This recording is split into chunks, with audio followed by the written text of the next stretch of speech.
Hello, everyone. This is your Action News reporter with all the news that is news across the nation on the scene at the supermarket. There seems to have been some disturbance here. Pardon me, sir. Did you see what happened?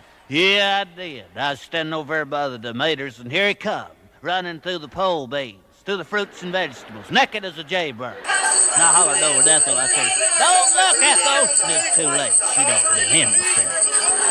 Here comes. Boogie dad, boogie dad. There he goes. Boogie dad, boogie dad. And he ain't wearing no clothes. Well, yes, they call him the street. Look at that, look at that. Fastest thing on 2 feet. Look at that, look at that. He's just as proud as he can be. Isn't that me? He's gonna give us a peek. Well, yes, they call him the street. Look at that, look at that. Fastest thing on 2 feet. Look at that, look at that. He's just as proud as he can be. His anatomy, he gonna give us a peek. Well, yes, they call him the street. Look at that, look at He that. likes to show off his physique. Look at that, look at that. If there's an audience to be found, he'll be streaking it round, inviting public critique. This is your Action News reporter once again, and we're here at the gas station. Pardon me, sir, did you see what happened? Yeah, I did. I was just in here getting my tires checked, and he just appeared out of the traffic. Just come streaking around the grease right there. Didn't have nothing on but a smile. I looked in there, and Ethel was getting her cold drink. I hollered, "Don't look, Ethel!" And it's too late. She'd already been mooned. Flashed her right there in front of the shock absorber. He ain't rude. Boogie did, boogie did, He ain't blue. boogie did, boogie did. He's just in the mood to run in the news. Well, yes, they call him the street. Look at that, look at He that. likes to turn the other cheek. Look at that, look at that. He's always making the news, wearing just his tennis shoes. Guess you could call him unique. Once again, your Action News reporter in the booth at the gym covering the disturbance at the basketball playoff. Pardon me, sir, did you see what happened? Yeah, I did. Halftime, I was just going down there to get Ethel a snow cone. Here he come, right out of the cheap seats, dribbling. Hello, everyone. This is your Action News reporter with all the news that is news across the nation on the scene at the supermarket. There seems to have been some disturbance here. Pardon me, sir, did you see what happened? Yeah, I did. I was standing over there by the tomatoes, and here he come, running through the pole beans, through the fruits and vegetables, naked as a jaybird. And I hollered over at Ethel. I said, "Don't look, Ethel!" And it's too late. She'd already been in the sense. Here he comes. Boogie dad, boogie dad. There he goes. Boogie dad, boogie dad. And he ain't wearing no clothes. Well, yes, they call him the street. Look at that, look at that. Fastest thing on 2 feet. Look at that, look at that. He's just as proud as he can be. His anatomy, he gonna give us a peek. Well, yes, they call him the street. Look at that, look at He that. likes to show off his physique. Look at that, look at that. If there's an audience to be found, he'll be streaking it round, inviting public critique. This is your Action News reporter once again, and we're here at the gas station. Pardon me, sir, did you see what happened? Yeah, I did. I was just in here getting my tires checked, and he just appeared out of the traffic. Just come streaking around the grease right there. Didn't have nothing on but a smile. I looked in there, and Ethel was getting her cold drink. I hollered, "Don't look, Ethel!" And it's too late. She'd already been mooned. Flashed her right there in front of the shock absorber. He ain't rude. Boogie did, boogie did, He ain't blue. boogie did, boogie did. He's just in the mood to run in the news. Well, yes, they call him the street. Look at that, look at He that. likes to turn the other cheek. Look at that, look at that. He's always making the news, wearing just his tennis shoes. Guess you could call him unique. Once again, your Action News reporter in the booth at the gym covering the disturbance at the basketball playoff. Pardon me, sir, did you see what happened? Yeah, I did. Halftime, I was just going down there to get Ethel a snow cone. Here he come, right out of the cheap seats, dribbling. Right down the middle of the court. Didn't have on nothing but his head. Made a hook shot and got out through the concession stand. I hollered up at Ethel. I said, "Don't look, Ethel!" And it's too late. She'd already got a free shot. Grandstand. right there in front of the home page. What if they call him the street? Here it comes again. Who's that with it? Ethel. Is that you, He's Ethel? just as proud as he can be. What do you think you're Listen doing? at me. He gonna give us You a get peek. your cold dog. What if they call him the street? Ethel, where you go? He likes to show off his disease. Ethel, you shameless. Last time we were here in Davos in the winter, it was January 2020. Yeah. And I saw you at that point, and we were at a breakfast right over here at the Belvedere. I remember. And you came up to me in this small room, and you were talking about how you had actually, you were working on a vaccine for COVID. And at that point, COVID-19 didn't even really exist in our minds. We were just hearing about the I think there was no name at the time. Yeah, right. Oh, Ezra Levant from the Rebel News confronted, I don't know where they got him. Maybe he's over at the WEF, but they got him. And they asked him the question that no corporate journalist will ask him. Watch this. Mr. Borlak, can I ask you, when did you know that the vaccines didn't stop transmission? How long did you know that without saying it publicly? Thank you very much. Why won't you answer that question? I mean, we now know that the vaccines didn't stop transmission, but why did you keep it secret? You said it was 100% effective, then 90%, then 80%, then 70%. But we now know that the vaccines do not stop transmission. Why did you keep that secret? Have a nice day. I won't have a nice day until I know the answer. Why did you keep it a secret that your vaccine did not stop transmission? Is it time to apologise to the world, sir? To give refunds back to the countries that poured all their money into your vaccine that doesn't work, your ineffective vaccine? Yeah, you have a go there, right? Are you not ashamed of what you've done in the last couple of years? Do you have any apologies to the public, sir? Are you proud of it? You've made millions on the backs of Billions. people's entire livelihoods. How does that feel to walk the streets as a millionaire on the backs of the regular person at home in Australia, in England, in Canada? What do you think about on your yacht, sir? What do you think about on your private jet? Are you worried about product liability? Are you worried about myocarditis? What about the sudden deaths? What do you have to say about young men dropping dead of heart attacks every day? Why won't you answer these basic questions? No apology, sir? Do you think you should be charged criminally for some of the criminal behaviour you've obviously been a part of? How much money have you personally made off the vaccine? How many boosters do you think it'll take for you to be happy enough with your earnings? Nothing? Who did you meet with here in secret? Will you disclose who you met with? Great question. These guys are on These guys are Who on did you it. pay commissions to? No, Ryan Grimm calls these guys terrorists and right-wing white supremacists. That's what he calls these guys. That's what the Intercept and Breaking Points will probably call these guys, white supremacists, if you turn into Rachel and Sagar. In the past, Pfizer has paid $2.3 billion in fines for deceptive marketing. Have you engaged in that same conduct again? Whoa! Are you under investigation like you were before for your deceptive marketing, sir? If any other product in the world doesn't work as promised, you get a refund. Should you not refund to countries that laid out billions Yes. for your ineffective vaccine? Yes. Are you used to only sympathetic media, so you don't know how to answer any questions? Shame on you, sir. Shame on you.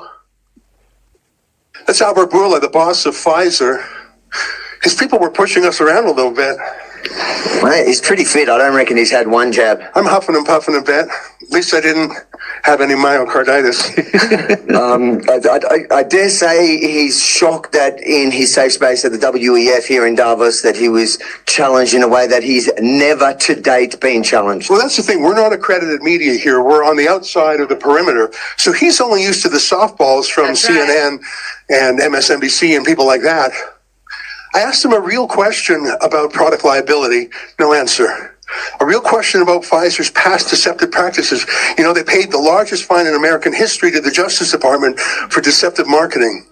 I don't know if that's underway right now. I don't know if they're being investigated, but I think they should be. When did he know that the vaccine didn't actually stop transmission? I wanted to find out because surely he knew before we knew. Why didn't he tell us? I don't know, Avi, I'm really proud of that question. I'm from Japan. May I ask you for? I'm from Japan. Yeah.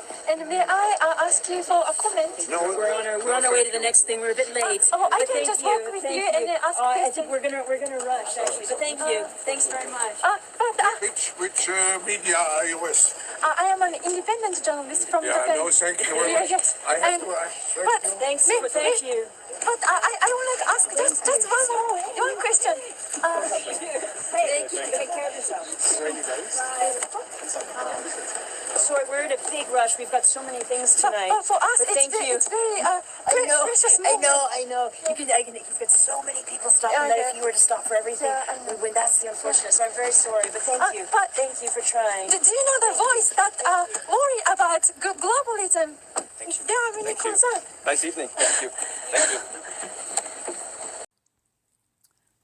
Tony Blair, the man who is so talkative and so keen to dictate to the country via controlled MSN, appears to lose his voice when asked serious questions.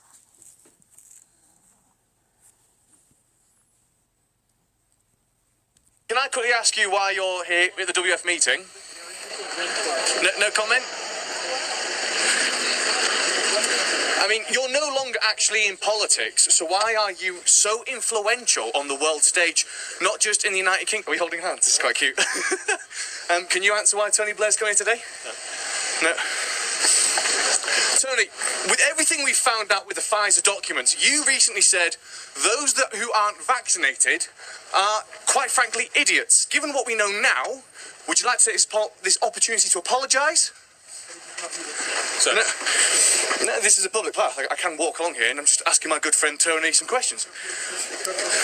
Tony, I'm giving the opportunity to say to the world that you are wrong. And it's okay to be wrong, as long as you admit you're wrong when you are wrong. Would you like to take this opportunity? Well, as you can see there, the ex-Prime Minister of the United Kingdom, who took the United Kingdom into war in Iraq with his good friend George W. Bush on the threat of weapons of mass destruction, which they never found, does not want to answer, well, again, what I like to think are some simple questions. He is no longer an elected politician, yet he seems to have more power now than he did when he lived in Downing Street.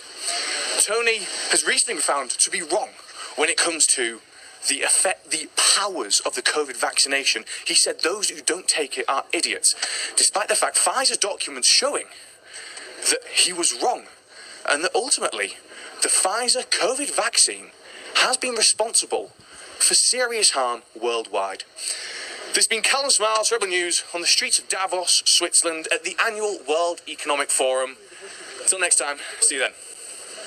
Extraordinary that we, a select group of human beings, because of whatever touched us at some point in our lives, are able to sit in a room and come together and actually talk about saving the planet.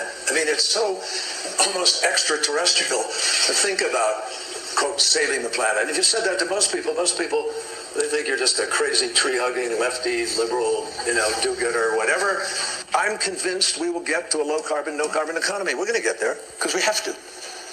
I am not convinced we're going to get there in time to do what the scientists said, which is avoid the worst consequences of the crisis. So how do we get there? Well, the lesson I've learned in the last years, and I learned it as secretary, and I've learned it since, reinforced in spades, is money, money, money, money, money, money, money. This is a safety crisis, but above all, it is also a justice crisis. Many areas in the world are uninhabitable. This uninhabitable zone is increasing.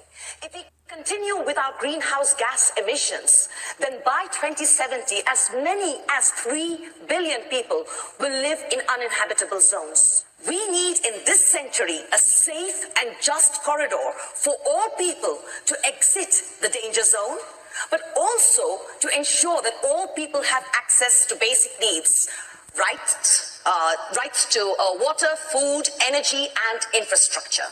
Well, every bad thing that happens is a little bit worse for children, and that's what we're seeing. So we see the climate crisis as really a child health crisis. In my country, we passed the Inflation Reduction Act, which is primarily a climate act. I predict that we will have proteins not coming from meat in the future. They will probably taste even better. So why are we trying to mimic meat if we can have a better taste?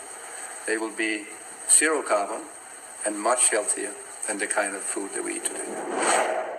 Well, it's nearly Davos time again. Time for another deluge of globalist technocrats to arrive in private jets, then bloviate for 4 days about the threat posed by climate change. Time for people who spend more money keeping their Gulf streams fueled and maintained than you spending an entire lifetime on food to lecture you about how your lifestyle is harming the planet. A new study just found that private jet emissions quadrupled during Davos 2022. Over 1,000 private jets flew in and out of Davos during the confab.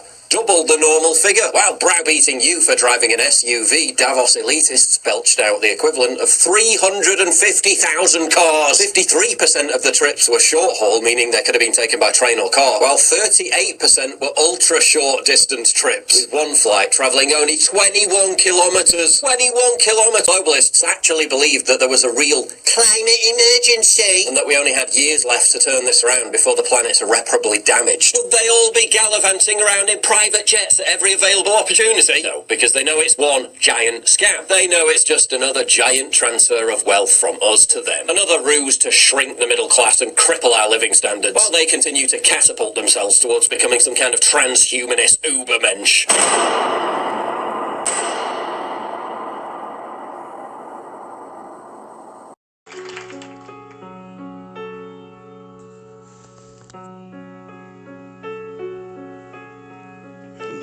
Darkness, my old friend, I've come to talk with you again, because a vision softly creeping left its seeds while I was sleeping, and the vision that was planted in my brain still remains within the sound of silence. In restless dreams I walked alone, narrow streets of cobblestone, neath the halo of a street lamp.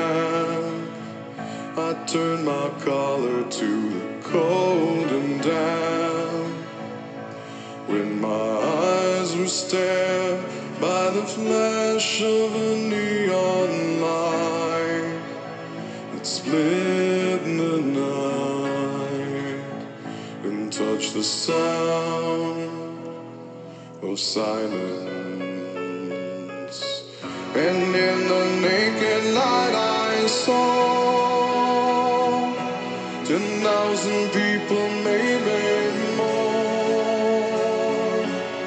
People talking without speaking. People hearing without listening. People writing songs and voices never shared.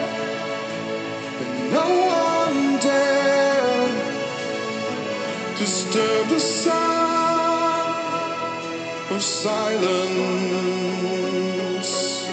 Fool said I, you do not know. Silence like a cancer grows.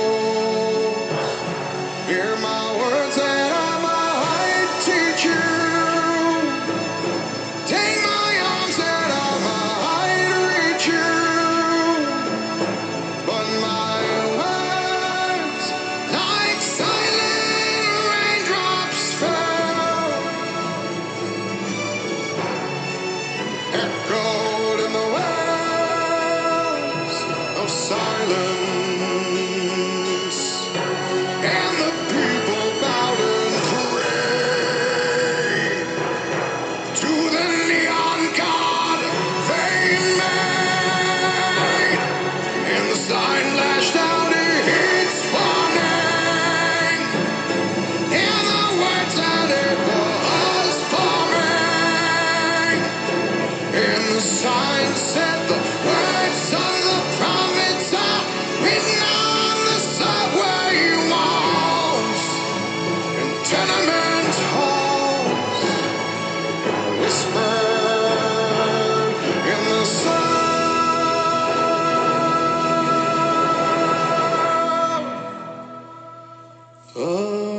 of silence.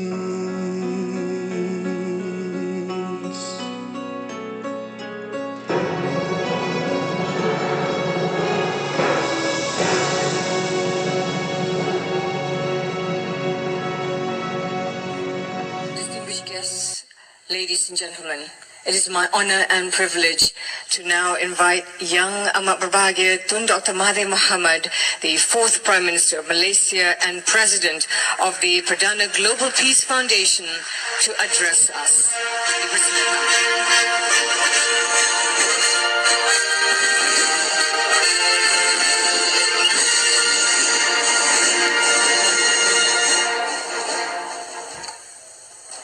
This new world order is already with us.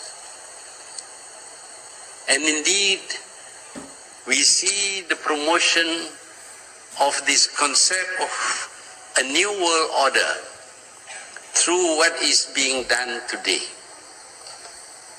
And the peace that we will get from this is the peace of the graveyard, because the intention also is to reduce the number of people in this world. At the time when the New World Order was enunciated, the population of this world was only 3 billion. The intention was to reduce it to 1 billion. Now the population of the world is 7 billion. There will be a need to kill many billions of people or to starve them to death or to prevent them from giving birth in order to reduce the population of this world. 8 billion people in this world. So it's a very important point that you are addressing. My daughter, 24, inspired me and said that how can you advocate for these zero carbon value chains if you still eat meat? And so I stopped eating meat. Now the math would say, well, you need to stop eating meat 11 years to compensate for a flight to Thailand. Yes, but if 1 billion people stop eating meat, I tell you it has a big impact. And I predict that we will have proteins not coming from meat in the future. They will probably taste even better, so why are we trying to mimic meat if we can have a better taste? They will be zero carbon and much healthier than the kind of food that we eat today.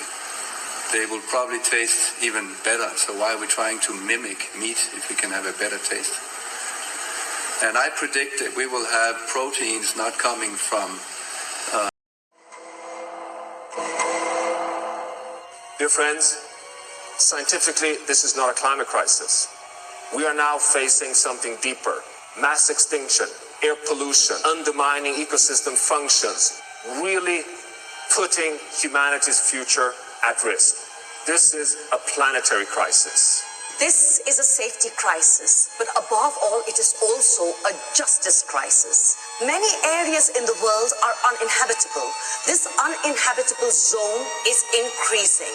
If we continue with our greenhouse gas emissions, then by 2070, as many as 3 billion people will live in uninhabitable zones.